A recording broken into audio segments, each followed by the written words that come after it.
I just want to give you a taste of some of the things that I have seen on the other side of being, as a researcher, as a criminologist, as a sociologist, some of the things that I have seen that really moves me to be able to be at St. Kitts for the second time of the year so far, and to be able to be doing this for free, and to be doing a lot of work around the world for the Peaceful World Movement for free in Chicago, as I just recognized a member from the Department of Justice, from a native town of Chicago himself. I want to show you a bit of what I have seen that motivates me to be here to try to help out for us to be able to do better than we are doing. Let me say that every one of us here is much more closer to a homicide than we believe. By the way, how many of you in here has lost a loved one, a close one, or friend as a victim of homicide? Anyway. Only a few hands? Only a few. Well, in many rooms it's a lot more. And the other thing I can tell you about the next homicide victim in St. Kitts, the only thing I can tell you about that we have one homicide every 60 seconds in the world. So a few people actually, there's been at least one death since I've been standing here. The other thing I can tell you about the next homicide victim in St. Kitts that is true is that person is alive right now. That's the only thing I can tell that is true. And on the 10th of February of 2012, if I had known that there were only 110 days left for Dale Watley to be alive, after I filmed a part of what I will show you here, the original piece of his choices that some people never knew that Dale could actually play, hot boy as they call it, could actually play the guitar. If I knew that he had only 110 more days to live, how differently would I have interacted with him? The next homicide victim in St. Kitts is very likely that somebody in here, or somebody in here will know somebody who knows somebody that knows that person.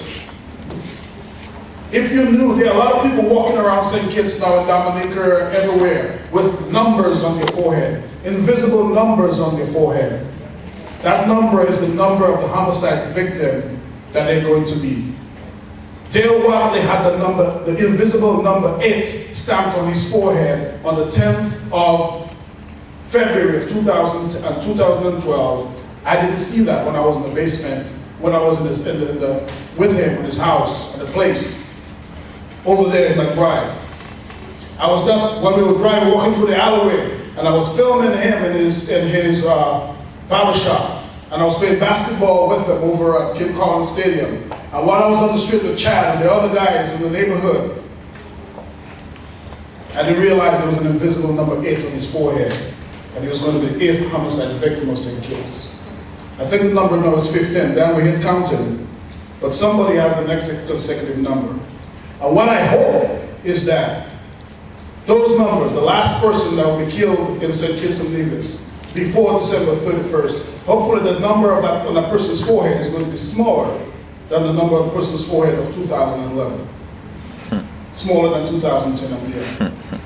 And ladies and gentlemen, that is reality. A few of you, and many of you in here, never had a close one who was a victim of homicide. You know what that tells me? Perhaps you never went to a homicide funeral. I want to show you what happens at a homicide funeral. And I want to ask you, if you begin looking at life from the end, what will you learn about living?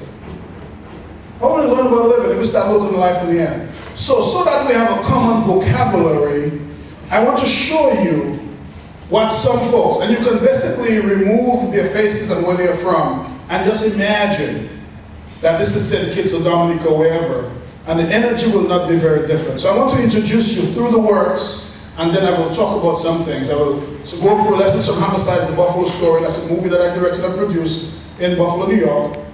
I will show you some pieces, and then I will move to some work in St. Kitts, and then I will briefly talk about what I'm talking about here, which in the essence, the title of what I'm talking about is how to effectively reduce what I call hardcore criminality, especially in the sentence context from my work. But first, I want to give us an appreciation for why is it that we need to take we need to take it seriously, to take action with some bits and pieces here. I look at the students at these funerals, it's just blank faces, they look angry.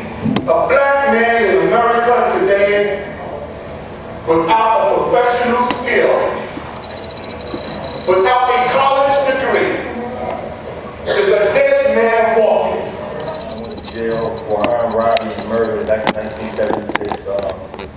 Again, gangs. You know, I grew up on the east side of Buffalo on Cold Spring Street. I was in a gang called Cold Spring Matadors. And my mom had 12 kids. There was no father in the house. So my mom couldn't do everything. So I thought that if I go out and I rob a store and I do this and I do that to help put some food on the table. And after I went to jail and found out that this definitely wasn't the answer because there had to be something better for my life, I got to know God. Just like Pastor Gene Copeland from Project Lead Ministries, 20-some years ago, came into the prison, mentored me, stood by me. I mean, even when I fell away from God, started getting high, going, his brother stuck with me. And because he saw something in me. So now I want to be get that same love that he gave to me. Enough is enough. We have to start speaking up, standing up, take back our communities because we can't all leave here. And just like Miss Jackie lost 3 children, it will be more parents losing 3 children if we don't take our streets back. By the grace of God, I pray, and I ask the Lord to keep me holding on. And I read the Bible, and a lot of people see me walking, and well, I try to keep a lot on my mind, and that's why I work a lot. But I thank God for Monica, because she hangs in here with me, and by the grace of God, people call and see how I'm doing. I'm doing a little okay though. Sometimes I cry a lot, but I miss my 3 sons. And I did the best I can for them. You know, Monica did not. No, I'm telling the truth. I didn't drink, smoke, and do drugs or anything. And I used to be out there trying to help my children. I did. I was a real good mother to my children. And I talked to Jackie and said, I feel somebody voodoo me. I do. I feel somebody put a curse on me. I lost my 3 sons. I was upset yesterday a little bit. I feel somebody put a curse on me. I don't know why I lost Randy and Tommy. That was my babies. I loved them a lot. I did a lot for my kids. I struggled and everything. But I'm sorry, y'all. I'm just praying that we'll pull all of ourselves in the Stop the Violence movement out of business. Frequent flyers. They have been shot before, they've been stabbed before, they've been involved in altercations. And it's amazing sometimes when they come in and the police know them without even asking for identification because they've been involved in some of these violent acts. It's really just a small segment of the community that's involved in really violent acts, the ones that carry guns on a regular basis and different things. They're involved in gangs and different situations where they need to protect themselves. None of this really actually getting through to people that this is a final act. This is not a movie. This is not a Wesley Snipes movie or Eddie Murphy where he's going to be in the next sequel. That when these people get killed in the streets of Buffalo, New York, they're dead forever. Well, I want to show you a scene. One of the things that I do in the filmmaking is that I let people, those who like to sing, are there any performing artists in here? The performing artists? Yes. Hey, my man. Hey, what's up, man? I see my colleagues on the internet here. Thanks for coming out. Sometimes the brothers sing, bang them up, shoot them up, kill them up. And I said to use, I showed a group the footage, a lady the footage, and I said instead of singing about sex about, sing about what you see on the screen. And ladies and gentlemen, what you're about to hear and see is a song that the lady produced from the scene of this young man of 32 years old being killed at 3 a.m.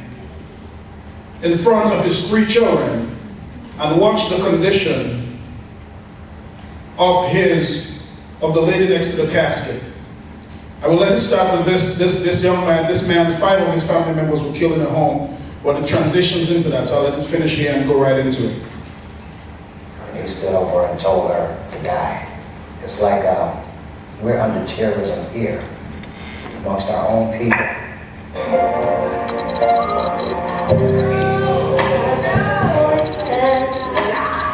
Lying there with his eyes closed, she called his name, but he didn't answer her, no. He couldn't hear her, but she told him that she loved him anyway. I sat there crying, helpless, I could feel her pain. I saw his daughter, wondering what was going on. She said, Mom, what's wrong? I felt so weak. Lord, I just said, I'm gonna go home. She was with child, carrying in the baby and had her room. We gotta do something. And we gotta do something to he deserved that. He left 6 kids behind. And it goes on and goes on. The little piece here is just 30 minutes, 29 minutes long. If there is some time before I leave, some folks want to see it, we can sit and watch it. The whole movie itself is 90 minutes long. And I use it to do what I call peace intelligence training in the United States, the various programs that I'm involved in. I want to switch over quickly to St. Kitts. And I want to start off with just a little word from a little point of view from one of the local artists. We'll talk about what can we do to solve the problems, but I just want Chad Williams to just tell you a little bit in the song. This is just raw footage shot on the basketball court. It's short. We threw it up on YouTube just because we threw something up. So just listen to his point of view. They don't care what we want to do. They don't care. It's like the leopard and I got no ear. They don't care about the ghetto youth. They don't care what we pursue. It's like they don't care. It's like the leopard and I got no ear. Little girl and I got no bound to go to school. So she know life, so she play by the rules. Now she got by Mr. John go feel off the food. Little boy and I got no book, no got no shoes. So we pick up bones that over and that up. The man go and the man just has to choose. Now we been up plus thing for the head and juice. Mother in a cold blood and also in food. They don't care about the ghetto youth. They don't care what we pursue. It's like they don't care. It's like the devil and I got no ear. One time. They say, who are the day? Who are the day that don't care? Who are the days, the day that are deaf and have no ear? We can wonder about that. There was a peace job that Chad and Dale, the guys in the Criminality Team Club, I got on the island, I was trying to reach Chad. This song here come about, when I was all out. This is a piece here from Dale. I didn't really give up, I just, felt weak in my mind, everything what happened in life was coming into play, everything people ever tell you, everything you ever go through. I hit the age and I hit the time, when it hit me where I had a choice to either self-destruct or be strong, you understand? For those of you who don't recognize the air from the side 50% kids I was talking about. I was strong. And you know that I push a song in the air now and it's called Choices, And my boy really did give me a backup on this one, but he also come off of a great song too from a man called, let me see if I remember his name was by. I like his music, George Jones. George Jones? Yeah. He has a song called I Have Choices. Since the day that I was born, their voice, but that is not, but this one is not. Life is full of choices. Some you may regret. There are people that you meet and you won't forget. Living better than dying.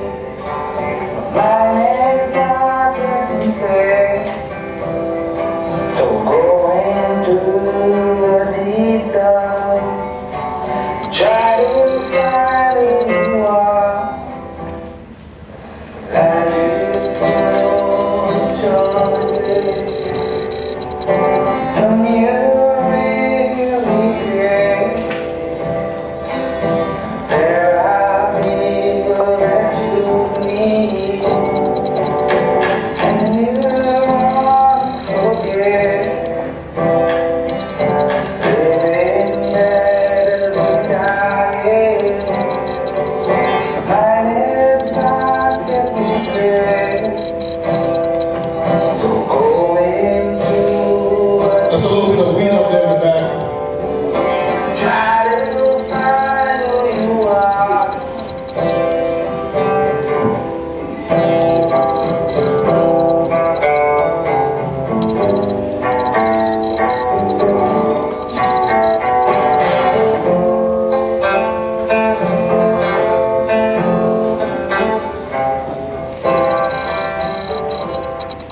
It's good for me to look and see my body and get swallowed at the same time. Yeah, you know, I one step and somebody did, you understand? Yeah, man. It's a good thing, man. You know, and many people out there just know that you is your family members, you is a mentor, the things you're doing, so make sure you're doing things. It's something good because they're there to watch, they're there to copy, you understand? They're there to grow. Yeah, so as long as you realize you're a teacher, then you should be teaching the students about togetherness, peace, love, and unity, because no matter how race you is, man, you understand? We are people with one thing in common, we like to laugh. And no matter how race you is, once a joke pops and everybody can understand in their language, it's going to be a laugh, you understand? So, we don't need the violence, man. Life is full of choices. Some you may regret. There are people that you need and you won't forget. I show of hands, how many people in here didn't know how to play the guitar? How many of you did not know that? Mine is not getting sick. So go into a deep dark. Try to find who you Oh, you need to play basketball. Now listen a little bit. He actually scored that shot.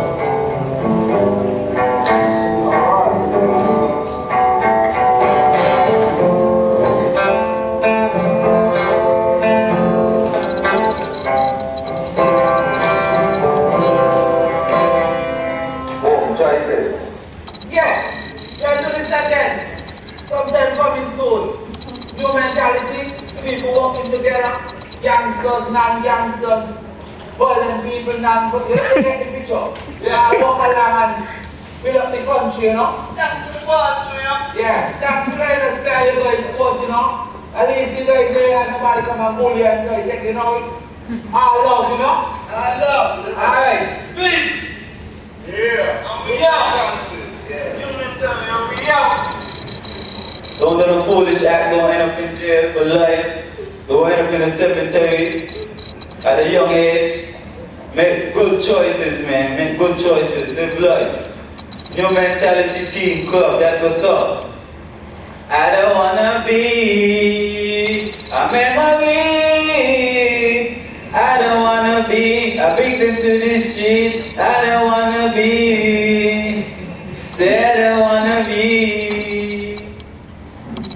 This is the alleyway next to where Bill Watley was killed. When the night, about maybe 112 more days to live, he was in the car while he and Chad were singing this. You can search through YouTube yourself. If you just put in Dr. Sunshine. see a few more pieces. You'll see a commentary from the piece job. I won't get into much, but I just let the officer say something. But gentlemen, congratulations on that thing you have for everybody who supported it.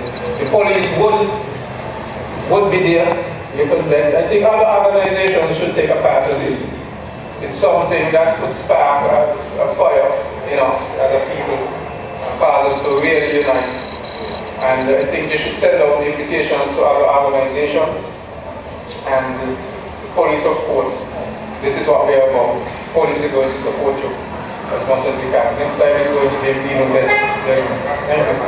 We're here at Independence Square here. We're here on the guy with Criminality Team Club, the John, Dale and Chad. Just completed the walk. What time is it now, bro? Right. 12 o'clock. Progress 12. How long have you guys started at the best? What have you guys started? We started at the roundabout at camps at approximately about 20 minutes after 10. Okay. Yeah, finished. We was hoping to finish with 12 and we did, so we have time. Right. We now at the square, waiting for the guys to come with the music. We have a lot of local acts until down till 6 o'clock. Just sharing love and spreading the peace. So can you tell our viewers what was the purpose of this walk, or when the inspiration came to get it started, and what you expect to come out of it? Yeah, well, it's more about, like getting the youth them to look in themselves and build that part of the pay, so. But most of us here have been active members of gang activity, you understand? So get people who know what's going on to come and try to change what's going on, that's why me and Chad decided to stand up and make a forward. You don't care if people don't back us or whatever, Once we make a start and people see, hopefully this, we start here become bigger than us and all, But peace is the key, the main motive behind all of this, So what do you see? What's your formula for how you can restore peace in the community? The best way to do it. What do you guys recommend as the way to go forward? Well, it's love them and just to accept and treat others as yourself. Do unto others as you like them to do unto you.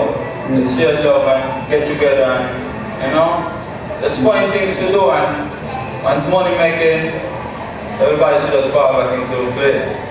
So what motivated you? Is there something that happened in your life, Dale or Chad, that motivated you to start this movement? What motivated you to change? We're human beings and we're from St. Kitts. We feel it as everybody feels it. We have escalating crime rate going up, and we just feel the pressure because we know a lot of the guys then will fall victims to what's going on. So we just decided to take a stand, and we got a good new mentality, becoming a new mentality to move forward, and do good things. So what kind of reception have you been getting from the public, from the Prime Minister's office, and the police office, and the people on the ground? What kind of reception are you getting? Well, we meet with the commissioner and talk about this thing. He's the man behind it. Strong 100%, a lot of police, a lot of people behind it, but people just, they want to see it start somewhere first before they actually put their help up. So far, it look good, So tell the viewers what's happening here today. What's going to be the lineup? Sense of music. Tell us what's going to happen. We're going to have the best artists, local acts, singing. Yes, so anyone on, you can see the rest of this yourself on YouTube.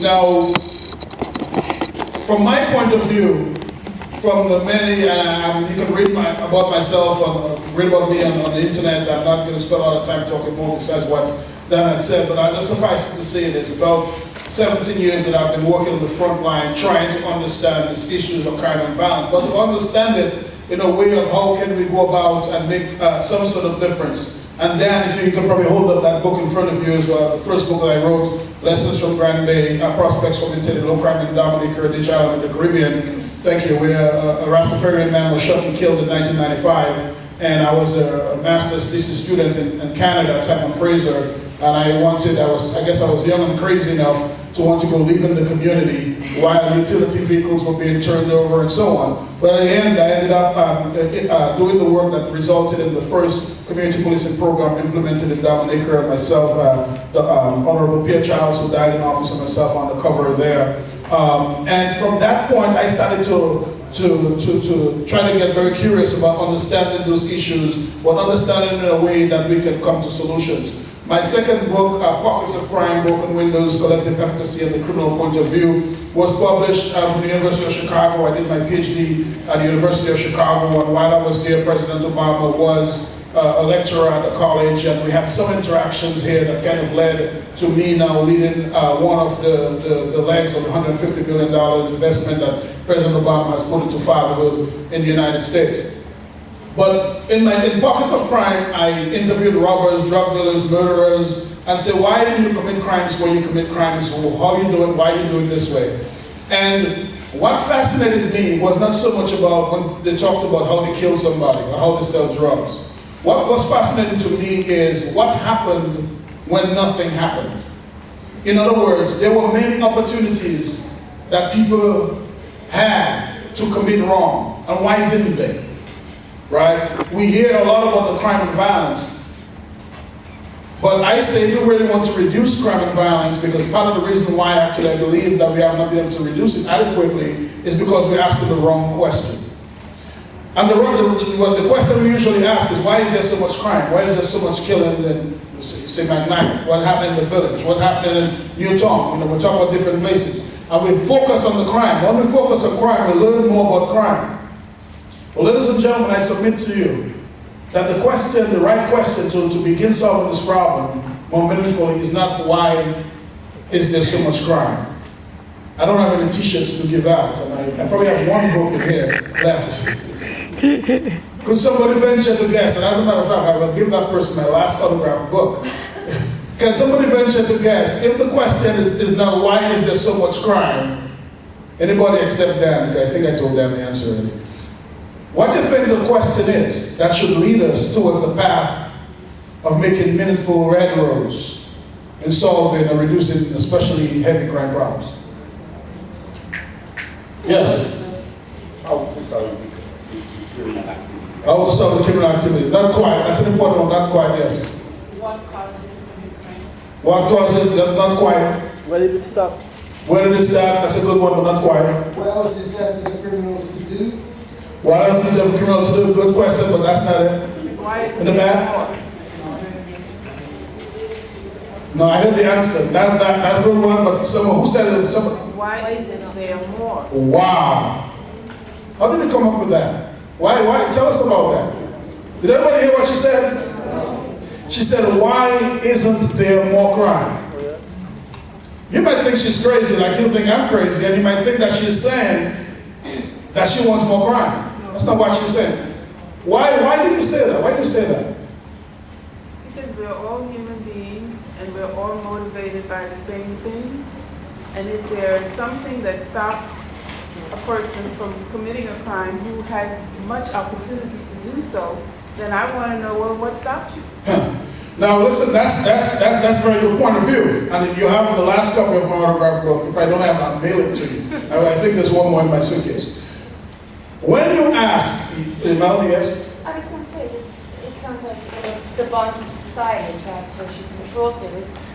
They say we're asking the wrong questions. Vice is nice, we would if we dared. We need to spin it around and ask why people don't commit crime. Yes, but I'm not yet. That's very good. Social control theories. But although I'm a university professor, I don't like talking in academic ways. What I want to say is this: that if you ask change from the client and the drug dealer, right? They want deniability. They want to be somewhere that they can deny that they're there to sell drugs. Like, I'm here to buy some pot, and they want easy escape from the police, right? You ask a robber why he robs, he'll tell you. And then when you ask them the history, the father was not in the home, somebody sexually molested them, or somebody bullied them in school. We saw the whole gamut of ideas. But let me ask you this. If poverty, single-headed household, political corruption, victimization, bullying is the formula for violence, is there anything that says that there cannot be one homicide every day from McKnight? Or one homicide every day from the village? Or one homicide every day from Newtown? What is the magic number? Who is to say that there couldn't be 100 homicides in St. Kitts every year? Is there something that stops that? What about the south side of Chicago? where we have hundreds of homicides. Who is to say that in the neighborhoods where I work every day, I cannot see one killing every day? When there is so much poverty in Chicago that when I want to see the fourth world, I go to some place in Chicago to see the fourth world. They call us the third world down here in the United States, down here in the Caribbean. Conditions that people should never live in. So if all of those conditions are true, why isn't there more homicides? And when you ask that question, you get to learn about Operation Future. You get to learn about something that you guys are doing in prison to prevent things from getting worse. Am I right? Couldn't there be a homicide every day in the prison, guys? Easily, of course there could be. When you ask that question, you get to find out about Project Purple, right? You get to find out what happened in the school. You get to find out about the different programs, Back Against the Wall program. You get to find out that when there are instances when people could do worse, something happens to cause them to do better. Now, ladies and gentlemen, you know what you have to do with that? You have to put it in a bottle and sell it. That is where the answer is. And guess what? The answer to the problem, if there is one, in McKnight. You know where the solution is? Guess where the heart of the solution is? In McKnight. The core of the solution in the prisons. You know where the answer is? In the prisons, in the village, and so on. Ladies and gentlemen, I submit to you that unless we go to the people on that side of the street whose children are doing so good, while those on the side of the street are the baby's kids that's killing the other kids, and find out from them why and how are they doing so well, and increase their pockets of peace in that same neighborhood, and to lift the political efficacies of the individual and the family successes that these people have been able to achieve. Unless we start to see that the power for change are in the community themselves and we can amplify them, we're going to go nowhere. Because you know why? When you have an event, people do not show up? Because you're telling them what they already know. And half of what you say is not as good as they're already doing. They do not have the confidence, the support, right? And the capability to magnify what they're doing. That is not to say that they have all the answers. Of course not, because sometimes when people are so close to the problems, they cannot see it. Just imagine we turn off this air conditioning in here and we didn't have a shower for 3 days. You won't smell the funk from your neighbor. But I ask you to go outside and come back inside, and guess what's going to happen? Everybody here does start smelling the funk. The funk didn't change, but then your point of view changed. So ladies and gentlemen, I want to show you this model that I would like us to use here as I continue to do work of Operation Future, and as we talk about how it is that we decrease hardcore criminality. And ladies and gentlemen, I don't believe all of the problems are gang problems. As a matter of fact, ladies and gentlemen, I believe the gang exists as much as it does not. Because if you go from one person to another and ask, are you a gang member? They may answer you because you put the word gang in there. If you ask them what they do, they may never mention the word gang to you. But the truth of the reality, the fact of the matter is that there are gang problems. And there are things that actually are ways that gangs function and we don't even realize it. They don't have to call it. You don't have to call it a spade for it to be a spade. You can call it a shovel. It'll do the same thing. So I want to submit to you part of what I have learned from some period of time, just somewhat of a framework, and talk to you about, when we talk about reducing hardcore criminality, because it's not all just about the gangs. As a matter of fact, the wannabes are oftentimes worse than the gang members themselves. And I can tell you from someone who's working on the south side of Chicago, with Benny Lee and some of the guys from the Blackstone Rangers and Peastone, the Gangster Disciples and the Conservative Bias Lords and so on, with those guys, and there's a gentleman right here from Chicago, who's a former police officer, right? Retired. Chicago, you never say farmer, you could have been in the past. That's why they call it back. Retired police officer, right? It's still current, right? From the U.S. Department of Justice that knows that a lot of those gangs actually started to feed babies and to protect their communities from villains and from mess. And then the corruption and so on comes in. Just read the history of some of what happened to where it became the mess. a lot of some of the Larry Hoover and some of the notorious gangsters in Chicago, where you think that they formulated the gang mentality? Where you think they formulated the gang mentality? Or the gang? Where they actually assembled the gangs? Where? Where? In prison? Yeah, you can speak up. Yeah, in prison. But guess what kind of prison they formulated in? I'll give you a hint, they were young. Juvenile prison. At St. Charles Correctional Facilities, where I've been mentoring for the last 2.5 years. That's just one of the most violent crime gangs started, were eventually found.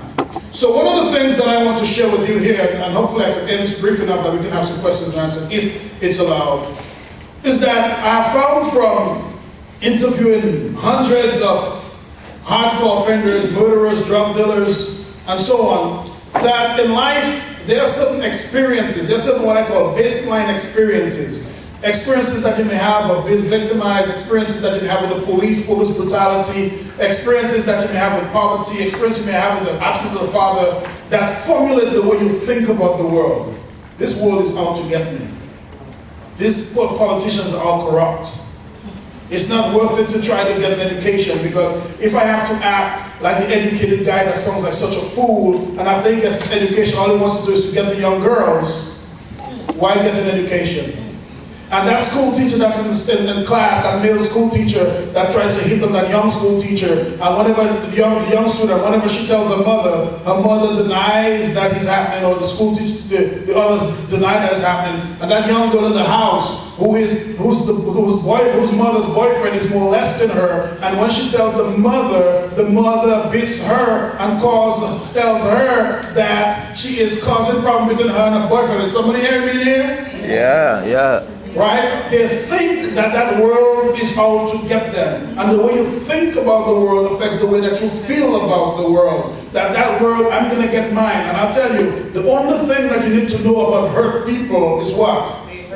Hurt people. Hurt people only they just want to give somebody else a taste of what it is to feel that pain. And the rest of their life, they are tormented by that desire to hurt others. So when you feel dejection and you feel what it is to be spat on, to be raped, physically, psychologically, and otherwise, all you want to do is let someone else feel it. And maybe if you're from God, or maybe if someone you just feel so bad. How many of you in here, how many men in here, that your methods of being a good parent is to do exactly what your father didn't do? How many of you? Raise your hand. Well, at least some of it. Come on, let's be honest. Some of the things your father did to be a good father is, I'm not going to be like him. Not everything, but at least some of it. Drink alcohol. Huh? Drink alcohol. Drink alcohol and do this crazy thing. Call your mother out of her name and beat her up on Friday nights. Come on, let's be honest. Right? Right? So, some of the things your father may have done were not bad things. They may not have known how to show love, right? But they were there every day for you and they supported you, right? But they could never say, I love you, right? I'm proud of you. Very good. And then you will say that I'm never not going to say I love you to my child, right? That's the point. I will do everything he did, but I'm not going to be ashamed to tell my little son I love him, and to tell my daughter I love you, and to tell my child it's going to be okay. Somehow you're using what didn't happen to be able to formulate what you need to do. So the way we feel about the world, if we just want to hurt the world back, or if the world has hurt us, we may want to say that, no, I do not want to transfer that hurt to someone else, because I have gotten a new experience that taught me that this is not the way to be. I need to do what? I need to break the what? I need to break the cycle. So now when we react a certain way to the world, when we treat our wives and our husbands as if they're cheaters,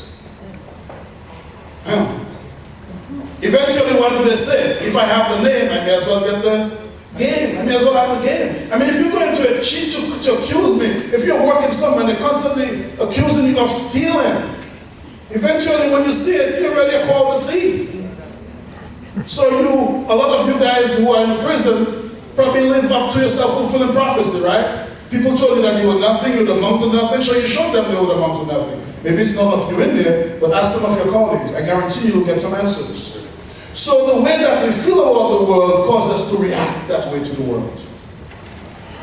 Causes us to react that way. And the way we react to the world causes us to re-experience So guess what? If you think the world is out to get you, and you feel that you just need to, you're feeling dejected, rejected, and you just figure out that what you need to do is to react by trying to get the world. When the world gets you first, guess what happened? You try to get the world back because you think it's out to get you again.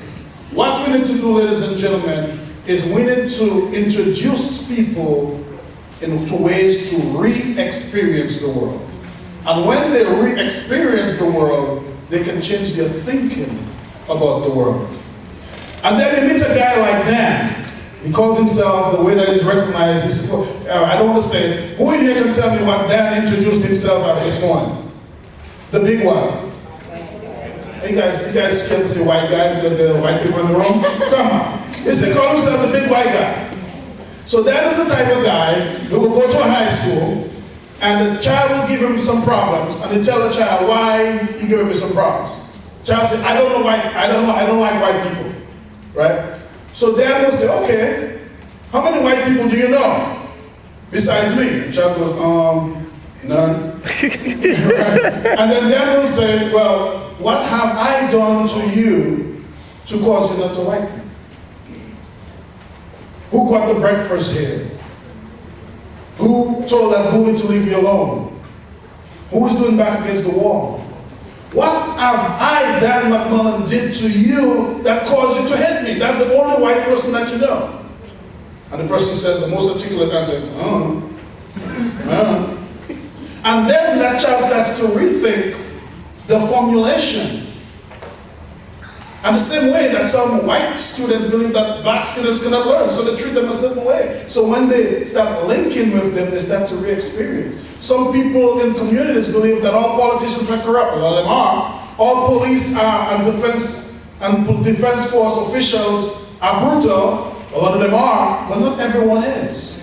So if you give them that re-experience, they start to think differently about the world. And guess what happens next?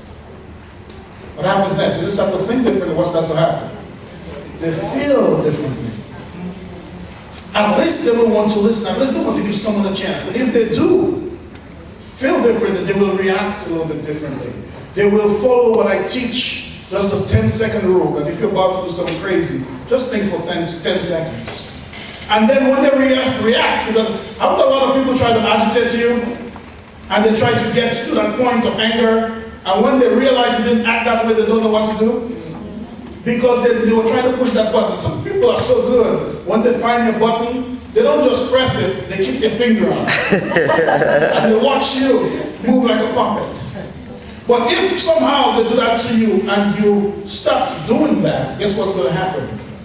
They have to rethink what is going on. And ladies and gentlemen, this is what Operation Future is trying to do. This is why I am here.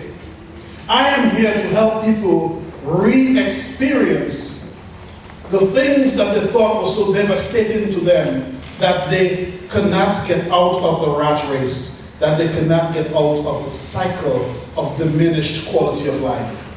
I want for us to work together to introduce them to ways that they can improve their quality of life, because the common denominator for all of human wickedness is a desire to feel, or feeling, an honest feeling, that one way or the other, my quality of life is being compromised.